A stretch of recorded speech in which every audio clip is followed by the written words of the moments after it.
প্রাক্তন মুখ্যমন্ত্রীর বিরুদ্ধে থানায় অভিযোগ দায়ের। মমতা বন্দ্যোপাধ্যায়ের বিরুদ্ধে উস্কানিমূলক মন্তব্যের অভিযোগ। শিলিগুড়ি সাইবার ক্রাইম থানায় অভিযোগ আইনজীবীর। আরও একবার আপনাদের জানাবো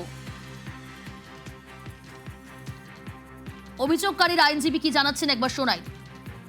আর 8 তারিখে হাইকোর্ট করলে আমি মাননীয় মহামান্য আদালতের কাছে আমি আবেদন করব অতি অবিলম্বে মুখ্যমন্ত্রী এক্স মুখ্যমন্ত্রী মমতা বন্দ্যোপাধ্যায়কে অ্যারেস্ট করা হোক, কারণ উনি বাংলাদেশের হিন্দুদের নিরাপত্তাকে অসুরক্ষিত করে দিয়েছে। এর আগেও তো আপনি একই অভিযোগ করেছিলেন নির্বাচনের পূর্ববর্তী যে জনসভাগুলি তুমি হিন্দুত্বকে নিয়ে না, এর আগের মন্তব্য দেশ নিয়ে ছিল না।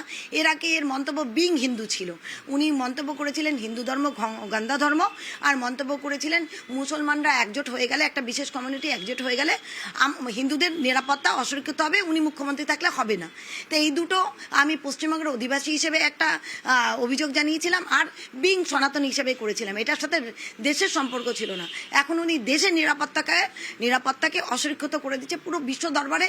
দেশের অভ্যন্তরীণ ম্যাটারকে মিথ্যে সত্যি যেটাই হোক সেটার ভেতরে আমি যাব না, কিন্তু উনি এই সাংবিধানিক পদে থেকে এটা করতে পারেন না। বিরোধী দলনেত্রী আজকে উনি তো তখন মুখ্যমন্ত্রী ছিলেন, উনার মুখ্যমন্ত্রীর পদকে গরিমাকৃত করার উনার সেই শপথ নিয়েছিলেন। তো উনি তো মুখ্যমন্ত্রীর পদকে এরকম করে কুলুষিত করতে পারেন না। তার জন্য আমি আহত হয়ে, ব্যথিত হয়ে, অপমানিত হয়ে আমি এফআইআরটা করেছি।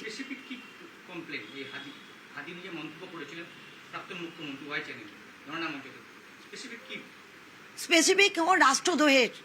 আমার কাছে দেশ সর্বোপরি, দল সর্বোপরি না। উনি দেশের উপরে তো না, উনি দেশের গরিমাকে কলঙ্কিত করে একটা প্রতিবেশী রাষ্ট্রের একটা রাজনৈতিক হত্যাকে স্বরাষ্ট্রমন্ত্রকের হত্যা বলে উনি উস্কে দিয়েছেন জনগণকে, বাংলাদেশের কট্টরবাদীদের। শুধু তাই না, উনি এখানেই থেমে থাকেনি, উনি প্রভোকেশন করেছেন, উনি দাঙ্গা লাগাতে চেষ্টা করেছেন। উনি বলেছেন আমার কাছে আরও অনেক কিছু তথ্য আছে, বের করলে মুশকিলে পড়বেন। ভারতবর্ষের খেয়ে, ভারতবর্ষের সম্মান পেয়ে, ভারতবর্ষের পদ পেয়ে, ভারতবর্ষের রেলমন্ত্রী থেকে মুখ্যমন্ত্রী হয়ে এখন ভারতবর্ষের পশ্চিমবঙ্গের রাজ্যের বিরোধী দলনেত্রী হয়ে যদি উনি ভারতবর্ষের নিরাপত্তাকে অসুরক্ষিত করে, ভারতবর্ষের অভ্যন্তরীণ ম্যাটারকে বিশ্ব দরবারে কলঙ্কিত করে, তাহলে এটা রাষ্ট্রদ্রোহের সমান না, রাষ্ট্রদ্রোহের দ্রোহী না, উনি রাষ্ট্রদ্রোহের সম্মান অপরাধ উনি করেছেন। তাই রাষ্ট্রদ্রোহের অভিযোগে অভিযুক্ত হয়ে ওনাকে দণ্ডনীয় অপরাধের সাজা পাওয়ার জন্য আমি আশাবাদী। আমি সিপিকে জানাবো। আজকে আমি কমিশনারেটে 1 কপি জমা করবো। এই আপনাদের সাথে ইন্টারভিউ দিয়ে আমি ওখানে বেরিয়ে যাব। আমি এসপিকে জানাবো। অলরেডি কালকে আমি কালীঘাট ওসি আর ডিজিপিকে ট্যাগ করেছি আমার পোস্ট। আর আমি কালীঘাট ওসিকে 1 কপি মেল করব। বেশ।